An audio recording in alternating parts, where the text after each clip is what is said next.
What's up? Welcome back. If you think you have saw this bike in a previous video, you would be correct, because it was the perfect video for the perfect bike at that time.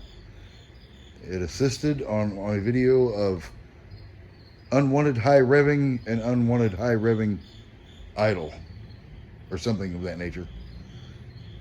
If you have that problem with your bike, scroll through, check that video out.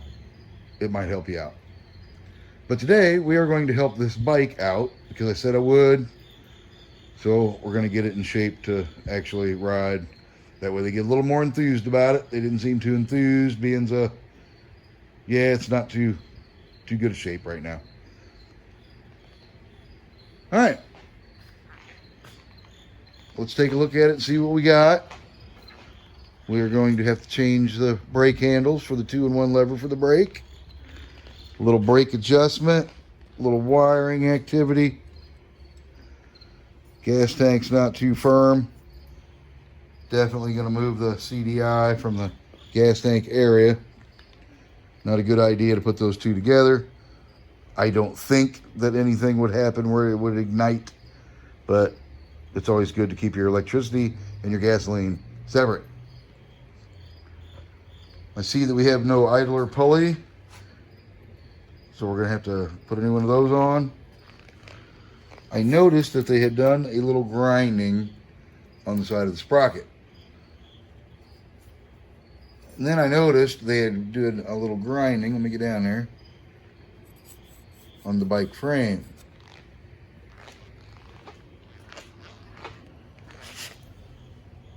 And on the inside of the frame rail. Luckily they didn't go through, so I think they're going to be okay with that.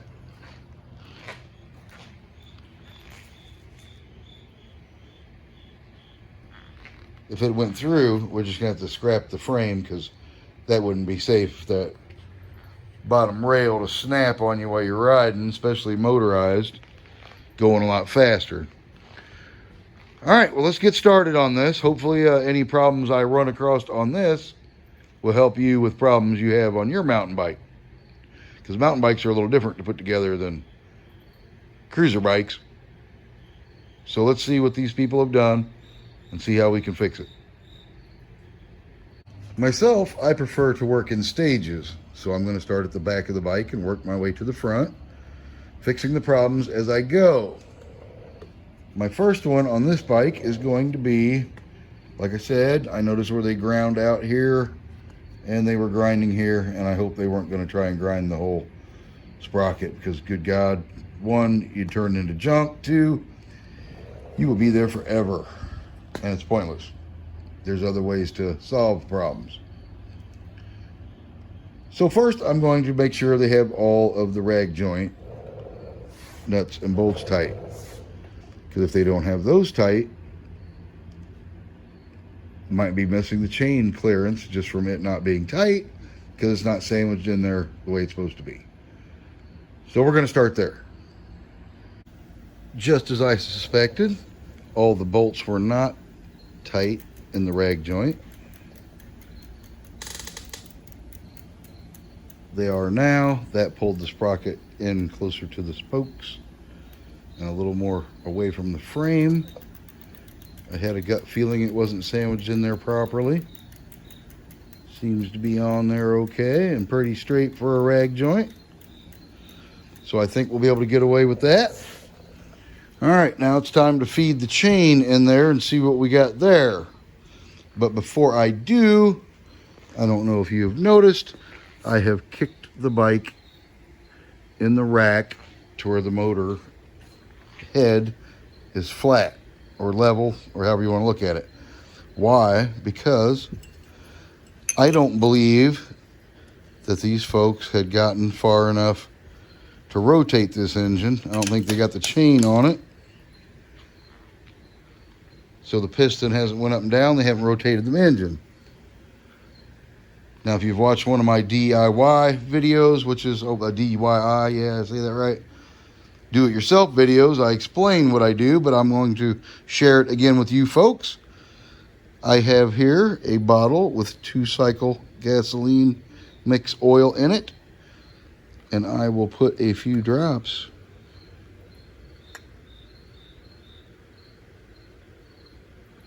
in the cylinder and around the cylinder. So when I rotate the engine here in just a moment, after removing my actuator clutch lever door, almost couldn't get that out, to access my nut to turn the drive gear to walk my chain around. Now when I do that, my piston won't be going up and down dry in the cylinder. Although they lube them at the factory a little bit, it is a light lubricant. You don't know how long and if it's dried up in there at all. So it's always best to give it a couple drops, even if you had just 3-in-1 oil. Heck, even WD-40, a little shot in there. Any lubricant is better than no lubricant for the old piston to go up and down and damage itself. Now it's time to feed our chain around our drive sprocket. As you can see, I've removed the actuator door, had enough slack to get it out of the way. So I would just share with you the easy way I do the chain. Now I'm actually doing two things at once. When I rotate the engine, I'm going to lubricate the cylinder with the oil droplets that I put in the top. So my cylinder's lubricated in there, even for its first ride, even for turning right now. Every time it goes up and down slowly, it's lubricating the cylinder. So when I do take it out and ride, I'm not starting a dry cylinder. So it's kind of like two birds with one stone. All right, I personally, you can use a little screwdriver or whatnot. I always feed the chain in from the bottom. Why I do that is I'm always tightening my nut for my sprocket. If I turn it this way, I could loosen it. And then if I feed my chain in from the top and I spin this a few times and I don't pay attention, I might have loosened that nut, and then I won't find out till I'm riding, and that turns into a catastrophe. So I do it from the bottom.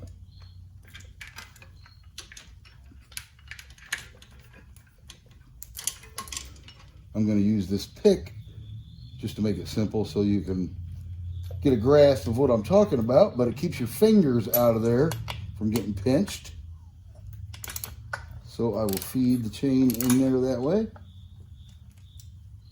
Remove that because you have to keep it against the sprocket or it binds on the little tabs on its way around.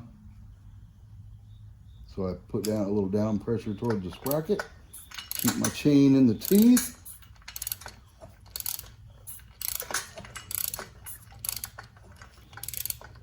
Always tighten into my sprocket nut. Cylinder's going up and down, lubricating itself. And now I'm ready to reinstall my actuator door. Okay, I've got my actuator door stuck back on there where it belongs.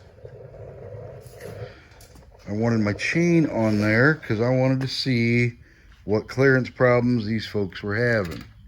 If they were having any, or if that sprocket alone was it. But as you can see, it still touches the frame a little bit. So, gonna have to do a little adjusting.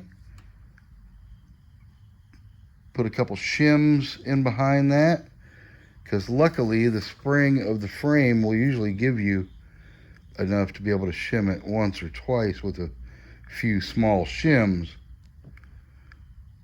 But you can't bend it way out of proportion, it just not having that. But maybe we can get this person lucky and a couple shims will get that chain off of there, because it doesn't seem to be doing anything but kissing it. It's not really firmly shoved into it, so that's a bonus for this plan. So let's do that and see if that cures this little situation. Shimming it seemed to do the trick. As you can see, I have my chain put fully together. Now what I had to do back here, I don't like to do it, but sometimes it helps and works, especially when this is the only tidbit problem holding up their entire operation. I get out of the light. I placed a few shims between the bike frame and the jam nut for the wheel.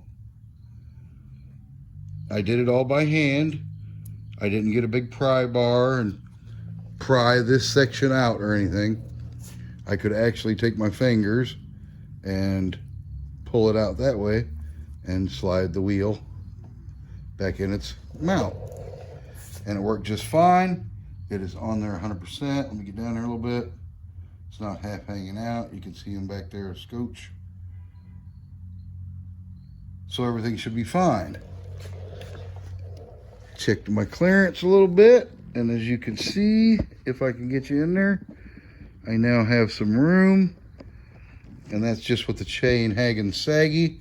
But once I put my tensioner pulley on it, I'm going to have about a 1/2 inch to a 1/4 inch. Yeah, probably about a 1/4 inch, but that is completely sufficient. Now you don't have to grind the frame and grind the sprocket, and this bike's going to work just fine. All right, let me go get my tensioner pulley wherever that's sitting at, and we'll get that installed. Then that will be, well, I guess you call the tensioner pulley 3 problems fixed. Our first problem was the rear sprocket was not fully tightened, so we got that taken care of. The frame was hitting the chain. Now that we shimmed that up, we have that taken care of. So we'll wrap up this part by putting the chain tensioner on. Now, just for a quick overview, we'll give it a quick little test. As you can see, in between there, I have plenty of clearance for my chain now. Just like I said, when I put the idler pulley on, some folks like to adjust the engine however they can to make the chain tight by itself without running the idler pulley. I'm personally am not a big believer in that. I like somewhere for my chain to ride and to have a guide back to the sprocket. It's not really doing a lot of chain tensioning, being as I cut or broke the chain and adjusted it to a better length than the full chain that comes with your kit. And this process seems to be the best process. Haven't had any problems for probably well over 200 bikes. So if you find something that works, I always say stick with it. So let's give it a pedal and see how it all works. And as you can see, clearing the frame, problem solved. So now we'll move on to the middle of the bike and start readjusting some of these parts. Get that CDI off there. I think I'm gonna pull that carburetor and give it a quick once over. Also, being this was a folks doing it themselves and they're brand new to it, I don't see a whole lot of oil tint to that fuel. It has a little bit, but for some reason my gut tells me not to trust it. So I'm going to drain the fuel out of that carburetor, also out of the line in that filter. Same thing with the tank, because I have to tighten the tank anyway. And I'm going to put some real fuel mix in there, so I'm positive when I start it up, it doesn't have a catastrophic failure due to someone new not mixing their oil and gas properly. All right, I'm going to get started on this. All right, let me get you up to speed with what I've got done so far. I didn't want to bore everybody with the step-by-step tips. Okay, being this bike had been sitting, I did remove the carburetor, remove the bowl. It did have some nasty looking gas in it, because that would be the gas that it's going to start up on first. So I don't want its first introduction, if it is its first introduction, to be nasty bad gas. So I cleaned the bowl with brake cleaner instead of just draining it from down here. I took it apart, sprayed it out, wiped it out, made sure it was all spotless. Once again with brake cleaner, not carburetor cleaner.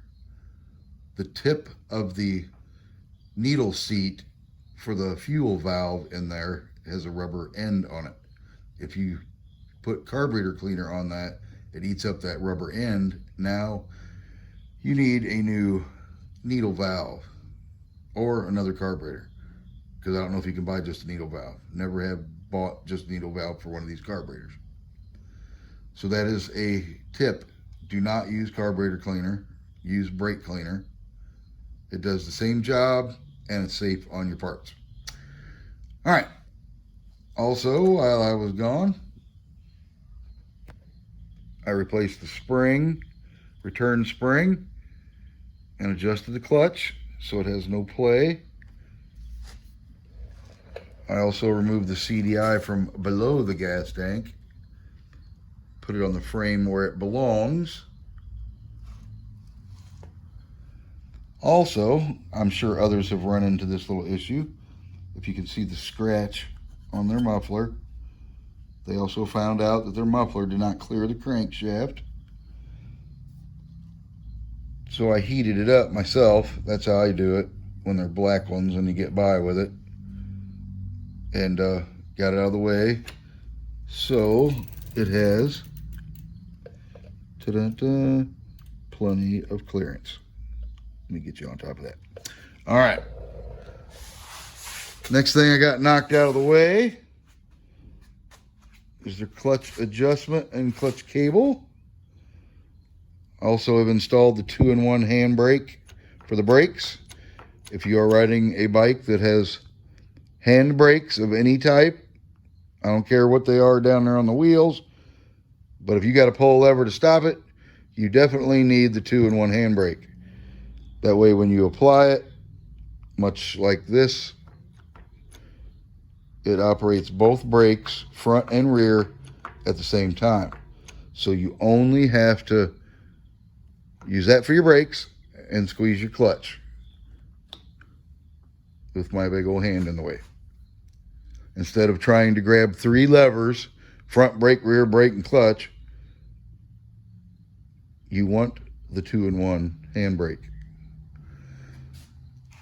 All right, well, the brakes are adjusted. That's on there. I gave the throttle a little different angle, being I had to remove it to put the brake lever on. I was hooking up my wires. One of them was missing an end, so I have a little tip for you on that. Be right back to that. I drained their fuel, replaced one of his lines that wasn't looking too good. So we have fresh fuel in it, in the carburetor, in the filter, and it should be ready to go. And you can also see that got the cable down here where it belongs instead of up here in the seat department. And those brakes are adjusted. So let me get to these wires.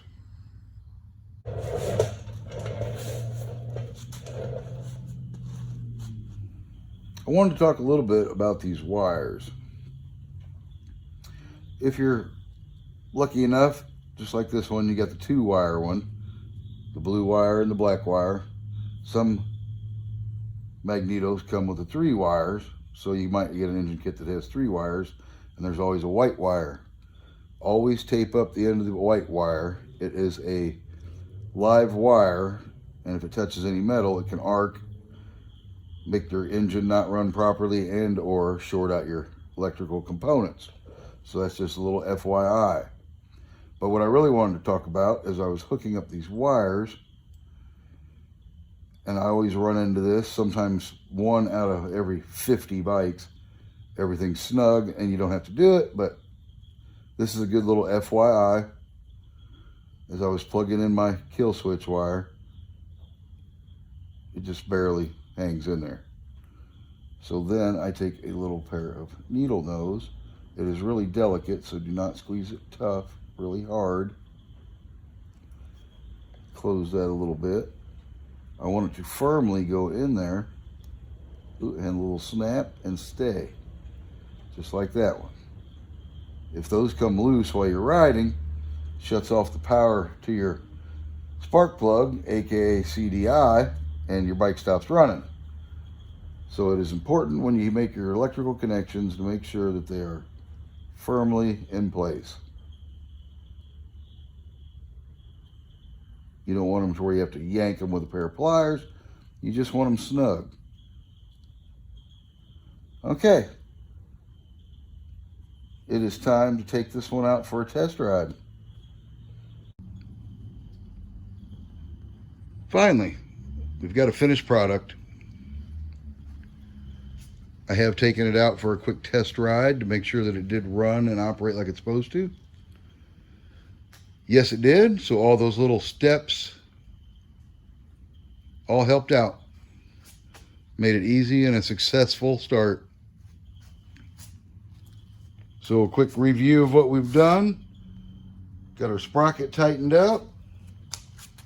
Got our chain with clearance on the frame. There we go, a little better view. Not touching this frame anymore. Engine's tightened up. Tightened up all the bolts of the engine itself. Clean the carburetor up a little bit just to ensure quality. I don't know if it would have had a problem or not, but like I said, that gas was looking kind of old in there, so better safe than sorry. The tidbit you get lazy on, that's the part that gives you the problems. All right, got his gas tank firmed up. Clutch cable is adjusted. 2-in-1 brakes are installed. Readjusted his throttle position so the button's a little more right there, easy to get to instead of rolled down. Little FYI on my wiring, I personally put it in a loom. Keeps it away from the heat and elements a little bit, and from getting snagged from just having wires stuck to your frame.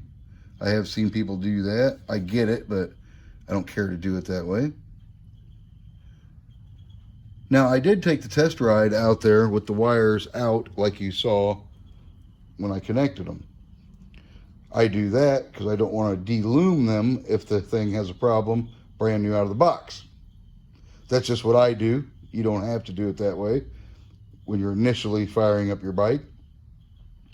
Like I said, I just do it because it's a little simpler. If one of the electronics has a problem and I got to check it, the ends are right there. If I do it and I go out and it has a problem, now I got to de-loom it. So, yeah, that's just why I do what I do.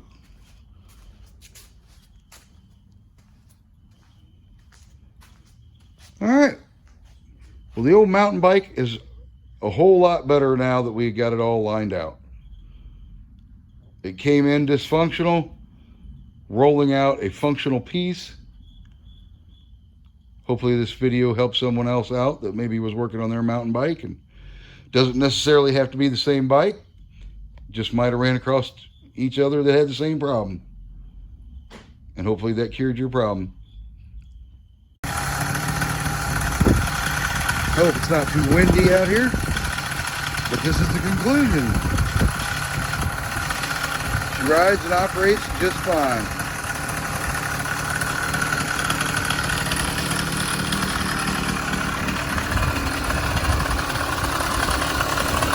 Our chain's doing perfect. Our motor's running perfect. And we got the easy way to get it wound down when you got to.